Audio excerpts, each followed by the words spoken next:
Hi, I'm Richard and I'm a vegetarian.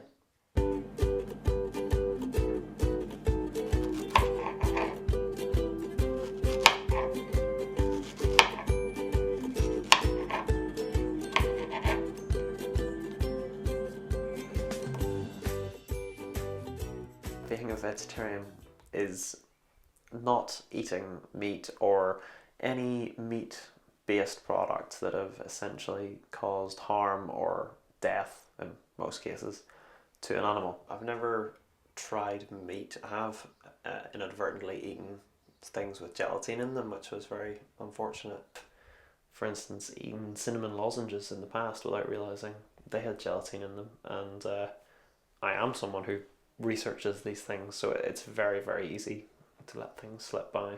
Parmesan is made from Parmigiano Reggiano, and it is made from animal rennet. Parmesan cheese literally can never be vegetarian. I've eaten parmesan before I had really realised that it wasn't vegetarian. The process isn't vegetarian, and if it was a different process, it wouldn't be Parmesan cheese, legally speaking. I mean, I'm a lacto-ovo vegetarian, which means that I do have eggs and I do have milk, but there are various different vegetarians that won't have eggs but will still have milk, or vice versa, and that's something that is really down to personal choice. I've never really felt the desire to try it. I mean, I understand that there's some flavours that I'll have missed out on, but there's flavours that I'll miss out on even if I do try it. My parents were when I was born, so in a sense I didn't really get the choice, but ultimately I've chosen to stay vegetarian, and that's mostly moral issues relating to the treatment of animals, and to a lesser degree economic concerns regarding how unsustainable a system with no vegetarians would be. But there are certainly some people out there who would be very strict on making sure they had vegetarian society approved things like original source Shargel or whatever else. I mean, some foods like this peanut butter have the Vegetarian Society logo almost tucked around the side, sort of out of the way.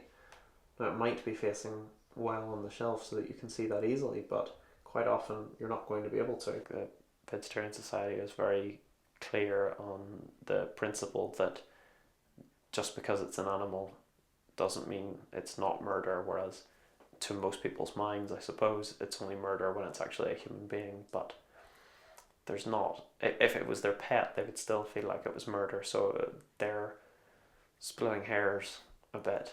Although some people, more than others, have been very surprised by it, and they don't have a real regard for it as a lifestyle choice. As far as getting ingredients is concerned, that's fairly easy for making stuff yourself.